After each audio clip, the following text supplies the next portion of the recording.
Shalom jemaat Tuhan, pada minggu Advent yang ketiga ini kita mau belajar tentang makna nama-nama Yesus.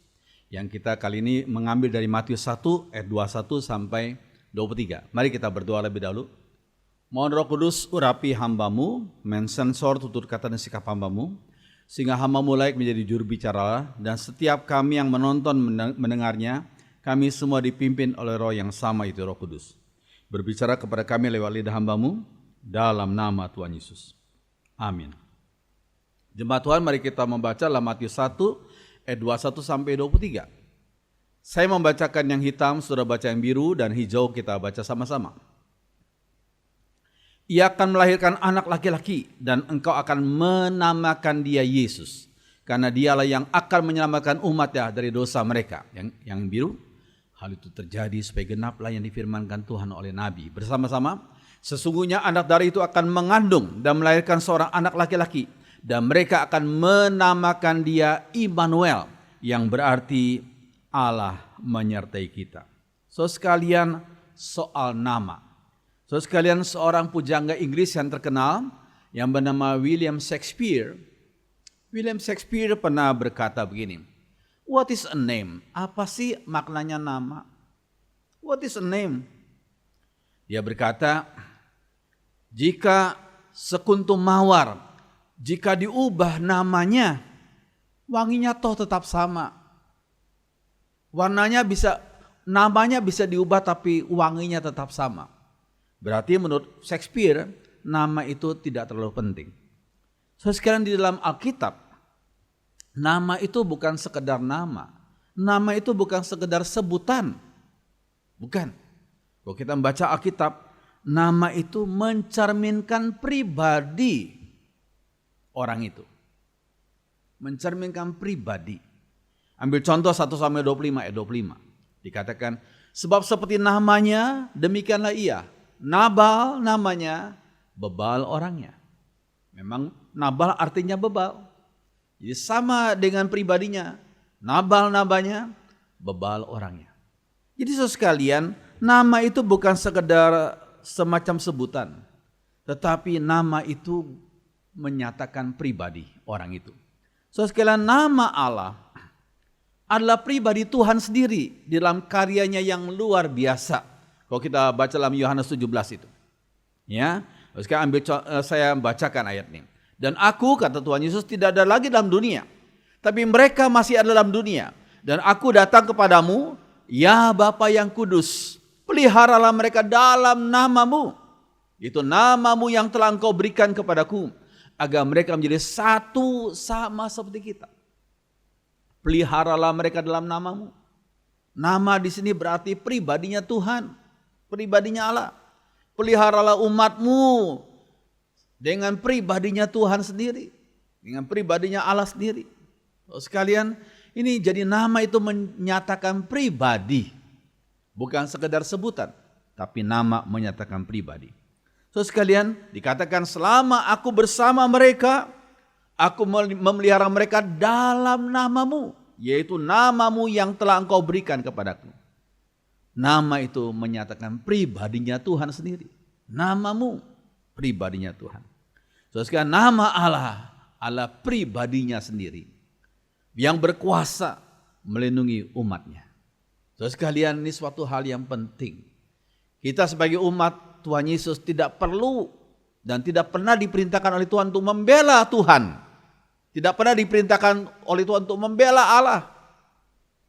Allah atau Tuhan adalah pribadi yang begitu berkuasa membela dirinya sendiri. Bahkan beliaulah yang membela umatnya. Kita tidak perlu membela Tuhan. Kita hanya tunduk pada perintah Tuhan. Kita hanya menjadi penurut daripada apa yang firman Tuhan katakan. So sekalian, ini suatu hal yang penting. So sekalian, kalau kita membaca selanjutnya, Tuhan Yesus itu bukanlah seperti para teroris yang punya beberapa nama samaran. Ya, kalau kita dengar teroris itu punya beberapa nama samaran, selalu alias begitu ya. Ambil contoh misalnya teroris yang namanya Jipo alias Ibeng mati sebagai teroris di Poso. Nama teroris itu ada aliasnya biasanya.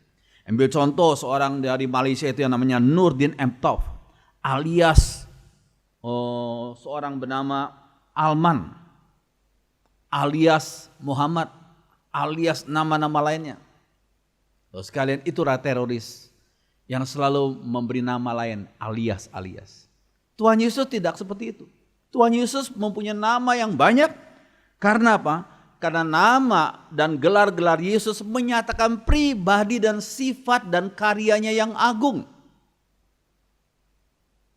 Nama dan gelar-gelar Yesus menyatakan pribadi, sifat, dan karyanya yang agung.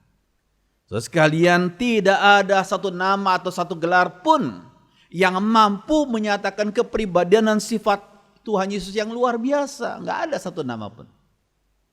Sehingga untuk menyatakan pribadi yang agung yang luar biasa dibutuhkan beberapa nama, beberapa gelar untuk menyatakan pribadinya yang luar biasa, pribadi yang agung itu. Terus sekalian, ini suatu hal yang penting. Jadi jangan kaget kalau kita baca Alkitab dikatakan Tuhan Allah batu karangku. Tuhan yang menyatakan bahwa Tuhan kita adalah Tuhan yang kokoh. Tuhan yang tidak digeser oleh zaman ini. Ya, dikatakan Tuhan adalah bentengku. Itu berarti Tuhan itu pelindung umatnya. Seperti benteng yang kokoh. Tuhan adalah gembalaku. Tuhan yang memelihara seperti gembala memelihara dombanya dan selanjutnya. Jadi saudara sekalian, tidak ada satu nama atau satu gelar yang mampu menyatakan kepribadian dan sifat yang luar biasa. Sehingga dibutuhkan banyak gelar, banyak nama untuk menyatakan sifat, pribadi, dan karyanya yang agung. Saudara sekalian, ini suatu hal yang penting. Saudara sekalian, sehingga dibutuhkan nama-nama, gelar-gelar yang berusaha menjelaskan pribadinya yang sangat hebat itu. Saudara sekalian, itu penting. Nah, yang berikutnya. Ada beberapa nama dari pribadi kedua Allah Tritunggal, yaitu Sang Firman Allah itu. Ya, ketika beliau menjelma jadi manusia, ada beberapa nama dari pribadi kedua Allah Tritunggal itu. Yang pertama yang kita mau tahu adalah nama Yesus. Dalam Matius 1 ayat 21. Terus sekarang ini dalam bahasa Yunaninya Yesus. Kalau kita baca dalam bahasa Ibrani yaitu Yehosua. Artinya Tuhan menyelamatkan umatnya. Tuhan menyelamatkan umatnya. Terus sekalian, nah kalau kita membaca dalam Perjanjian Lama, ada dua pribadi orang yang namanya sama, yaitu Yosua. Dan dua-duanya dipakai Tuhan untuk menolong umatnya. Ya, misalnya Yosua bin Nun memimpin umatnya masuk ke tanah Kanaan. Ya, memimpin umatnya menyeberangi sungai Yordan. Yang pada waktu musim panen, waktu mereka menyeberang itu lebarnya bisa 1 kilometer lebih, dalamnya sampai puluhan meter katanya. Jadi dibutuhkan mujizat yang dari Tuhan. Dan Yosua memimpin umat Israel yang sekitar jumlahnya hampir 3 juta itu mungkin. Menyeberangi sungai Yordan pada musim panen itu. Di mana itu sungai itu airnya sampai meluap. Terus sekalian, ini suatu hal yang penting. Nah, saudara sekalian, kemudian itu Yosua pertama. Yosua kedua adalah Yosua bin Yosadak. Imam besar yang bersama dengan Zerubabel mengembalikan bangsa Israel dari tanah penawanan Babel ke negeri perjanjian. Yosua bin Yosadak, imam besar yang bersama dengan seorang bernama Zerubabel mengembalikan bangsa Israel dari penawanan di Babel. Babel sekarang disebut Irak. Ya, ke negeri perjanjian yaitu Kanaan.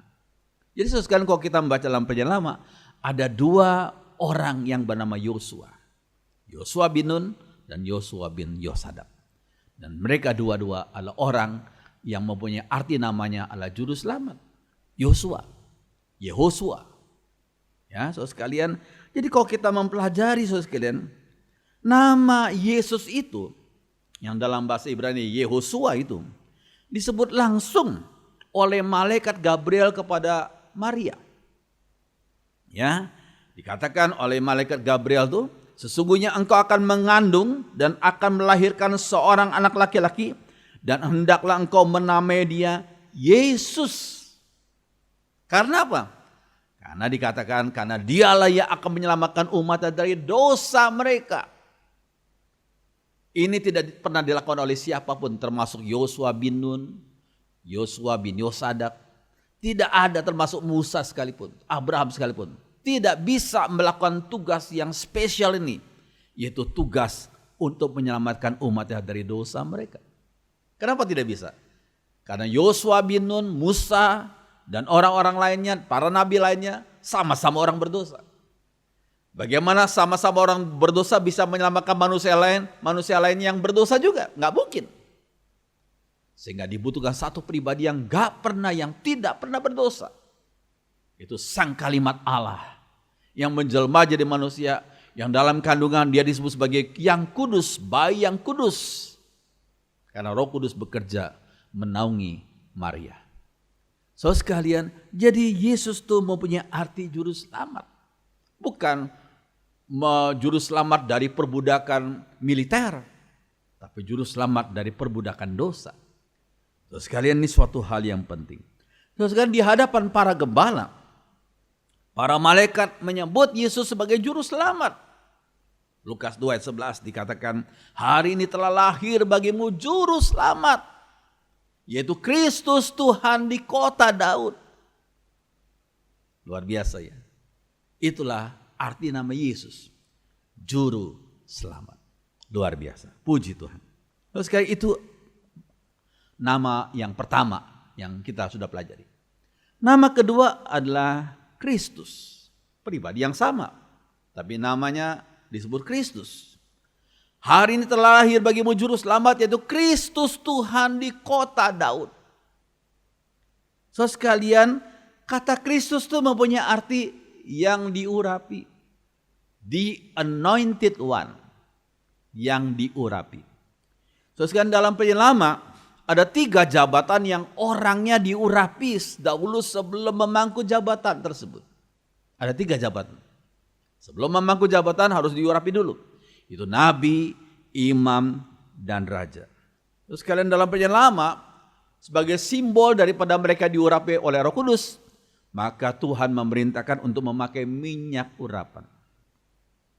Ya, terus sekalian, ini zaman sebelum Pentakosta, sebelum dicurahkannya Roh Kudus 2000 tahun yang lalu. Pada zaman Perjanjian Lama, Tuhan memerintahkan umatnya untuk memakai minyak urapan yang sudah diatur oleh Tuhan sebagai simbol daripada Roh Kudus. Sekarang tentunya tidak perlu lagi minyak urapan, karena Roh Kudus itu sudah dicurahkan pada hari Pentakosta 2000 tahun yang lalu. So sekarang, jadi ini lambang Roh Kudus yang dikaruniakan Allah bagi mereka yang akan memangku jabatan. Itu imam, nabi, dan raja. Misalnya kita ambil contoh, Harun diurapi menjadi imam besar. Sebelum menjadi imam besar, dia diurapi dengan minyak urapan. Ya, sekalian, kemudian yang kedua, nabi. Elisa menjadi nabi, diurapi dia. Ya, sebagai pengganti dan penerus daripada Nabi Elia. Kemudian yang ketiga adalah Daud, sekalian. Daud diurapi menjadi raja. 1 Samuel 16. Jadi kita melihat di sini imam, nabi, raja. Itulah 3 kelompok orang yang diurapi oleh Tuhan. Jadi sekalian, ini suatu hal yang penting. Jadi kalau kita mendengar kata Kristus, itu artinya yang diurapi. Diurapi apa? Oh, diurapi Roh Kudus. Dan dalam Perjanjian Lama ada 3 jenis, 3 golongan orang. Imam, nabi, dan raja. Nah, saudara sekalian, Yesus bahkan kalau kita baca dalam Perjanjian Baru, ada hal yang luar biasa. Kenapa? Karena Yesus diurapi Roh Kudus dengan tidak terbatas. Tidak terbatas. Dan diutus untuk menyampaikan kabar baik kepada orang-orang sengsara. Ya, sudah lihat Yesaya 61 di Yohanes 3. Saya kutip Yohanes 3 ayat 34. Yuk kita baca sama-sama ya. Sebab siapa yang diutus Allah, dialah yang menyampaikan firman Allah, karena Allah mengaruniakan rohnya dengan tidak terbatas. Luar biasa bukan? Hanya Yesus yang diurapi oleh Roh Kudus dengan tidak terbatas. Puji Tuhan. So sekalian, ini suatu hal yang penting. Nah, saudara sekalian, sebagai tanda yang dapat dilihat oleh mata jasmani manusia, pada waktu Yesus setelah dia dibaptiskan, Roh Kudus turun ke atas Yesus dalam bentuk burung merpati setelah ia dibaptiskan. Ya, ini simbol daripada damai. Ya, dan burung merpati itu setia kepada pasangannya. Saudara sekalian, ini suatu hal yang penting. Saudara sekalian, sekali lagi untuk bisa dilihat oleh mata jasmani, sehingga Roh Kudus pernah memakai burung merpati yang turun ke atas Yesus setelah Yesus dibaptiskan. Saudara sekalian, ini suatu hal yang penting. Ya, itulah arti Kristus, yaitu yang diurapi. Yang berikutnya, saudara sekalian, Yesus itu sebagai nabi. Yesus Kristus, sekarang yang ketiga, nabi. Bukan hanya nabi saja, tapi saya sebut dengan nabi yang plus.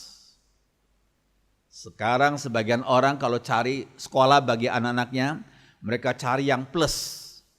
SMP plus, SMA plus, SD plus, TK plus. Justru karena mereka dengar kata plus, itu berarti ada kekhususannya, ada kelebihannya dengan sekolah yang lain. Demikian juga di Yesus. Yesus itu sebagai nabi yang plus. So, sekalian, kalau kita melihat kata nabi itu dari kata nava. Nava dalam bahasa Ibrani artinya juru bicara Allah. Juru bicaranya Allah. The spokesperson of God. Juru bicaranya Allah. Dalam Keluaran 4 itu. So, sekalian, jabatan nabi di Israel berpuncak pada diri Kristus itu. Puncaknya nabi adanya dalam diri Yesus. Ini suatu hal yang penting. Terus sekalian, nah ini penting yang berikut nih, sangat penting. Musa itu pernah bernubuat. Seorang nabi dari tengah-tengahmu, dari antara saudaramu, sama seperti aku, kata Musa, akan dibangkitkan bagimu oleh Tuhan Allahmu. Dialah yang harus kamu dengarkan. Ulangan 18 ayat 15. Musa bernubuat. Seorang nabi dari tengah-tengahmu, dari antara saudaramu, sama seperti aku, akan dibangkitkan bagimu oleh Tuhan. Dialah yang harus kamu dengarkan. So, sekalian, kata sama seperti aku dan harus kamu dengarkan itu penting sekali. Karena ini nubuat daripada Musa. So, sekalian, ada sebagian orang yang mengklaim, oh, nabi kami sama seperti Musa. Apa samanya? Musa menikah, nabi kami menikah. Cuma itu mah orang-orang lain juga punya kesamaan seperti itu. Tidak, itu tidak spesifik. Tidak yang ada yang khusus. Kalau kita mempelajari berikut ini penting sekali. Sama seperti aku, maksudnya apa? Nah, kalau kita bandingkan, kemiripan Musa dengan Yesus itu ada luar biasa. Yang pertama, saudara sekalian, kemiripan Musa dengan Yesus, mereka sama-sama bangsa Yahudi. Mereka sama-sama bangsa Yahudi. Yang kedua, mereka saat bayi diancam untuk dibunuh. Ya, diancam untuk dibunuh. Ya. Kemudian yang ketiga, mereka pernah tinggal di Mesir. Ya. Kemudian yang keempat, mereka keluar dari istana. Musa keluar dari istananya Firaun, Yesus keluar dari istana, dari segala istana itu surga. Ya. Yang kelima, mereka pernah tinggal di padang gurun. Musa pernah tinggal di padang gurun selama 40 tahun. Yesus pernah tinggal di padang gurun setelah beliau dibaptiskan dan dicobai oleh iblis. Ya, sama-sama pernah tinggal di padang gurun. 40 hari Yesus berada di padang gurun. Kemudian dikatakan mereka pernah jadi gembala. Ya, Musa pernah mengembalakan domba-domba di Midian. Yesus disebut sebagai gembala yang agung. Aku adalah gembala yang baik, kata Yesus dalam Yohanes 10. Ya. Kemudian dikatakan yang ketujuh, mereka diutus untuk selamatkan umatnya. Musa diutus untuk menyelamatkan umat Israel dari perbudakan Mesir. Yesus diutus untuk menyelamatkan umat dari perbudakan dosa. Ya. Kemudian yang ke-8, mereka pimpin umat keluar dari perbudakan. Seperti saya sebutkan tadi, Musa dipakai Tuhan untuk memimpin umatnya keluar dari perbudakan di Mesir, tapi Yesus memimpin umat keluar dari perbudakan dosa. Kemudian yang ke-9, mereka pernah lakukan banyak mujizat. Banyak mujizat yang Musa dan Yesus pernah lakukan di dalam nama Tuhan. Ya. Kemudian yang ke-10, mereka rela mati bagi umatnya. Ketika Tuhan murka kepada umatnya, Musa sampai berkata, biarlah engkau cabut nyawaku. Dia begitu mencintai, mengasihi umat Israel. Yesus rela mati, mengorbankan darahnya di atas salib untuk menyelamatkan umatnya. Ke-11 sekalian, mereka memberi hukum. Musa memberi hukum Taurat, Yesus memberi hukum kasih. Ya. Yang ke-12, mereka beri doa berkat bagi umatnya. Lihat Ulangan 33 ayat 1. Inilah berkat yang diberikan Musa, abdi Allah itu, kepada orang Israel sebelum ia mati. Ya, Musa memberikan doa berkat bagi umatnya. Ya, tetapi Yesus, dari Ibrani 7 dikatakan Yesus senantiasa sebagai intercessor. Dia pendoa syafaat bagi umatnya.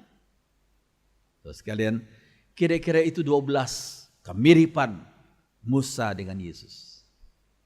Dikatakan Allah akan membangkitkan seorang nabi dari tengah-tengahmu.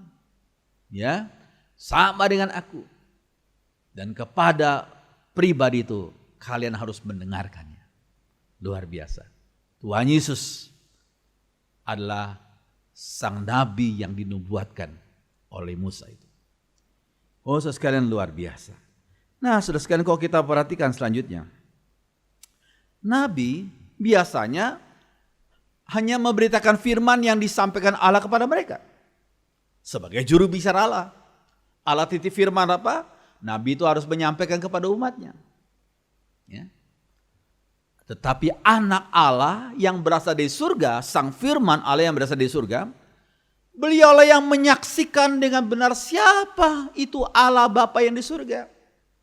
Karena Allah Bapa di surga, sang firman juga dari surga. Jadi sama-sama dari surga.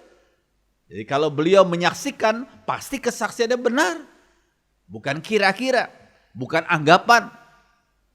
Bukan, tapi betul-betul kesaksiannya sangat trustworthy, sangat bisa dipercaya.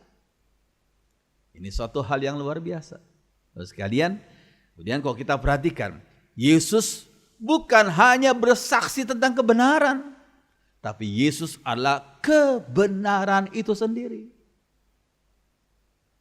Nabi-nabi yang lain hanya menyaksikan tentang kebenaran, tapi Yesus adalah sang kebenaran itu sendiri. Kita lihat dalam Yohanes 14, kata Yesus kepadanya, akulah jalan, akulah kebenaran, akulah aletheia itu. Dan akulah hidup. Ya, dalam bahasa Yunani dikatakan hohodos, jalan, the way. Ho aletheia, the truth. Ho zoe, the life. Saudara sekalian, ini suatu hal yang penting. Tidak seorang pun yang datang kepada Bapa kalau tidak melalui aku. Oh, melalui ayat ini banyak orang diselamatkan. Banyak orang dimenangkan bagi Tuhan. Luar biasa. Terus sekarang ini suatu hal yang penting. Yesus itu bukan hanya memberitakan firman. Nabi-nabi biasanya memberitakan firman. Tapi Yesus adalah sang firman hidup. Sudah baca dalam 1 Yohanes 1 ayat 1. 1 Yohanes 1 pasal 1 ayat 1. Dikatakan Yesus itu sang firman hidup. Sang firman yang hidup. Itulah Tuhan Yesus. Makanya saya sebut dengan Tuhan Yesus adalah sang nabi yang plus. Ini bukan nabi sembarangan. Nabi plus itu. Indah sekali ya. Kemudian yang keempat, Yesus juga disebut sebagai sang imam besar yang plus juga. Ya, yang plus juga. Terus sekalian, imam adalah juru bicaranya umat kepada Allah. Kalau nabi juru bicara Allah kepada umat, kalau imam juru bicara umat kepada Allah. Ya, terus sekalian, kewajiban imam adalah mempersembahkan korban, mendoakan umat dan memberkati umat. Ya, ini kewajiban imam. Tuhan Yesus itu membawa bukan darah binatang, bukan darah sapi, bukan darah domba, bukan darah burung terkukur, tapi membawa darahnya sendiri. Sebagai korban satu kali cukup. Gak perlu dikorbankan lagi. Berkali-kali gak usah. Cukup satu kali untuk selama-lamanya. Luar biasa bukan? So, sekalian kalau kita membaca firman Tuhan, semua darah binatang tidak dapat menghapus dosa manusia. Tidak bisa. So, sekalian dikatakan dalam Ibrani 10 ayat 4. Sebab tidak mungkin darah lembu jantan atau darah domba jantan menghapuskan dosa. Enggak mungkin. Jadi segala domba atau sapi yang dikorbankan itu darahnya enggak bisa menghapus dosa manusia. Ya, tapi ada satu hal yang luar biasa indahnya. Sekalian, behold the Lamb of God. Pada keesokan harinya Yohanes Pembaptis melihat Yesus datang kepadanya dan ia berkata, lihatlah anak domba Allah yang menghapus dosa dunia. Hanya satu yang bisa menghapus dosa manusia. Bukanlah darah lembu, bukan darah domba, tapi darah sang anak domba Allah, yaitu Yesus Kristus. Luar biasa. So sekalian, ini suatu hal yang penting. So saudara, sekali lagi darah Yesus bukan menebus dosa. Yang ditebus adalah umat yang berdosa. Dosa itu harus dihapus. Darah Yesus menghapus dosa dan menebus umatnya. Ini penting sekali. Ya. Kemudian yang berikutnya. Yesus menjadi imam besar dikatakan menurut peraturan Melkisedek, bukan menurut peraturan Harun. Ya, menurut peraturan Melkisedek yang pernah memberkati Abraham. Siapakah Abraham? Abraham nenek moyangnya bangsa Israel. Melkisedek memberkati Abraham. Berarti, sekali ini penting sekali. Berarti Melkisedek lebih tinggi dari Abraham. Dan sebagai buktinya Abraham memberikan persepuluhan kepada Melkisedek. Sekalian Yesus menjadi imam besar bukan menurut peraturan Harun. Tapi menurut peraturan Melkisedek yang lebih tinggi dari Abraham. Abraham adalah nenek moyang bangsa Israel. Ini penting sekali ya. Luar biasa. Puji Tuhan. Kemudian yang berikutnya, yang kelima. Tuhan Yesus disebut sebagai Raja yang kekal. Sang Raja yang kekal. Terus sekarang kalau kita baca dalam Lukas 1 ayat 32 dan 33. Ia akan menjadi besar dan akan disebut anak Allah yang maha tinggi. Dan Tuhan Allah akan mengaruniakan kepadanya tahta Daud bapa leluhurnya. Dan ia akan menjadi raja atas kaum keturunan Yakub sampai selama-lamanya. Dan kerajaannya tidak akan berkesudahan. Indah sekali. Kerajaan Tuhan Yesus itu tidak akan berkesudahan. Kerajaan siapakah di dunia ini? Dari negara manakah yang tidak berkesudahan? Tidak ada yang seperti itu. Setiap raja pasti setiap raja yang pernah jaya sudah mati. Ya, kalau masih ada raja sekarang, nanti kapan mereka juga akan mati. Tapi ada satu raja yang kerajaannya tidak akan berkesudahan. Ya, siapakah itu? Terus sekarang kalau kita baca dalam nubuat Nabi Daniel tentang anak manusia. Ya, dalam Daniel 7 dikatakan, lalu diberikan kepadanya kekuasaan dan kemuliaan dan kekuasaan sebagai raja. Maka orang-orang dari segala bangsa, suku bangsa dan bahasa mengabdi kepadanya. Kekuasaannya ialah kekuasaan yang kekal, yang tidak akan lenyap. Kerajaannya ialah kerajaan yang tidak akan musnah. Luar biasa. Nebukadnezar sekarang cuma kita kenang namanya. Kerajaannya sudah selesai. Darius Koresi sudah selesai. Alexander Agung sudah selesai. Siapa lagi? Kaisar Romawi sudah selesai. Nero, Agustus sudah selesai. Raja Inggris manapun sudah selesai. Tapi hanya ada satu raja yang kerajaannya tidak akan musnah. Raja segala raja. So sekalian, ini satu hal yang luar biasa. Nah, kalau sudah lihat ini satu orang yang namanya King George II. Raja George yang kedua dari Inggris. Ketika beliau sebagai raja, maka dipergelarkanlah satu pegelaran musik Halekorus. Haleluya, haleluya, haleluya, haleluya, haleluya. Itu dari Friedrich Handel. Ketika musik Halekorus diperdengarkan dan kata-katanya didengarkan, disebut the King of Kings, the Lord of Lords, Raja segala raja, Tuhan dari segala Tuhan. Maka King George II langsung dia berdiri di tempatnya. Karena dia berdiri, maka semua orang berdiri. Ketika lagu Haleluya Handel itu diperdengarkan, dia raja segala raja, Tuhan dari segala Tuhan, berdiri sampai selesai. Sudah selesai, duduk lagi dia. Lalu pegawainya tanya, kenapa tuanku raja berdiri pada waktu lagu Haleluya Handel itu dinyanyikan? Haleluya Chorus dinyanyikan. Kemudian King George II dia menjawab, bagaimana aku tidak berdiri? Aku harus berdiri karena aku ini hanya sebagai raja daripada the Great Britain. Aku hanya sebagai raja daripada Inggris, dari kerajaan Inggris yang besar. Tapi yang kita dengarkan adalah pujian terhadap raja, segala raja. Maka aku harus berdiri menghormati beliau. Maka sejak saat itu, setiap kali lagu Haleluya Chorus diperdengarkan, semua orang akan berdiri.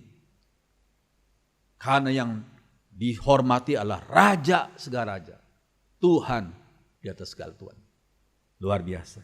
So sekalian, di hadapan Pilatus, Yesus pernah berkata, so sekalian, perkataannya adalah kerajaanku bukan dari dunia ini.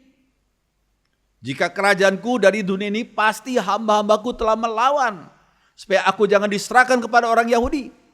Akan tetapi kerajaanku bukan dari sini. Yohanes 18. Yesus menjawab. Pilatus bingung maksudnya apa. So sekalian, Yesus datang ke dunia waktu pertama kali. Yesus datang untuk memerangi bukan kerajaan Romawi. Bukan kerajaan Yunani. Bukan. Itu terlalu kecil. Tapi yang Yesus perangi adalah kerajaan setan dan dosa. Yang menjadi dalang dari semua kejahatan di dunia ini. Semua kejahatan di dunia ini ada dalangnya. Dalangnya adalah setan itu. Dan semua manusia sudah dikuasai oleh dosa itu. Dan Yesus datang untuk mengalahkan yang tidak bisa dikalahkan oleh manusia yang berdosa. Yaitu setan dan dosa. Dan puji Tuhan, Yesus menang. Kemenangan kapan? Kemenangan pada waktu dia dipaku di atas salib. Kolose 2 ayat 14 dan 15. So sekalian, ini luar biasa. Nah saudara, kalau kita perhatikan dalam penyanyian lama, tidak ada seorang pun, ya, dan setiap orang yang menjadi milik Yesus benar-benar merdeka, ya, merdeka dari setan, merdeka dari dosa. Itulah luar biasa. Nah saudara sekalian, kalau kita memperhatikan, tidak ada seorang pun yang pernah merangkap ketiga jabatan ini. Nabi, imam, dan raja, nggak ada, nggak ada yang pernah merangkap jabatan ini. Ya, seorang raja yang bernama Uzia. Pada waktu dia menjadi raja selama 52 tahun, luar biasa ya. Soeharto saja hanya 32 tahun jadi presiden. Marcos hanya 20 tahun. Ya, Fidel Castro hanya 30 tahun lebih. Itu Uzia sampai 52 tahun jadi raja. Akhirnya dia jadi sombong. Dia masuk ke dalam bait Allah dan dia mau mempersembahkan ukupan. Itu merupakan tugas yang diberikan kepada imam, nggak boleh raja. Tapi dia berkata, Masakan aku jadi raja, aku gak berhak? Lalu Tuhan hukum dia dengan kusta. Raja Uzia sebagai raja mau merangkap sebagai imam gak boleh. Makanya firman Tuhan dalam Perjanjian Lama dikatakan gak ada seorang pun yang bisa merangkap 3 jabatan sekaligus. Nabi, imam, dan raja, gak ada. Kecuali Yesus yang merangkap jabatan nabi, nabi juga nabi plus lagi. Imam besar yang plus. Dan beliau sebagai raja segala raja. Oh, luar biasa. So sekalian, ini suatu hal yang penting. Tuhan Yesus sebagai nabi plus, imam besar plus. Beliau sebagai raja segala raja yang kekal. Dialah Sang Kristus yang diurapi Roh Kudus dengan tidak terbatas. Dialah Sang Firman yang hidup. Dan dialah Yesus Sang Juru Selamat manusia yang berdosa. Puji Tuhan. Amin. Mari kita dengar, kita akan menyanyikan satu lagu yang biasa kita nyanyikan pada waktu Natal. Sembah dan puji Dia. Mari kita berdiri, kita nyanyikan lagu ini bersama-sama. Sembah dan puji Dia.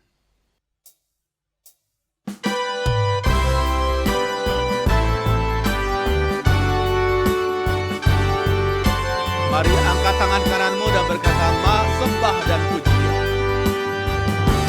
Sembah dan puji Dia. Sembah dan puji Dia. Sembah dan puji Dia. Sang Raja.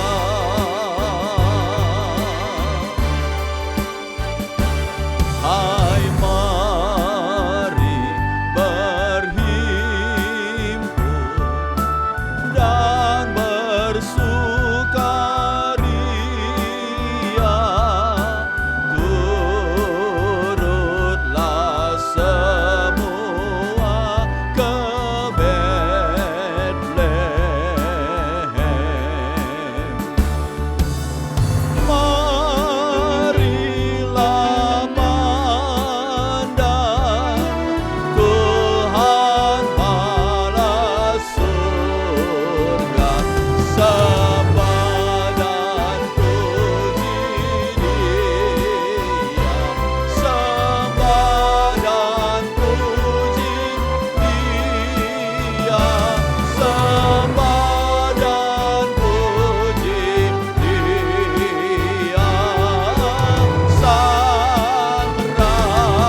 Kami memuji nama-Mu ya Tuhan.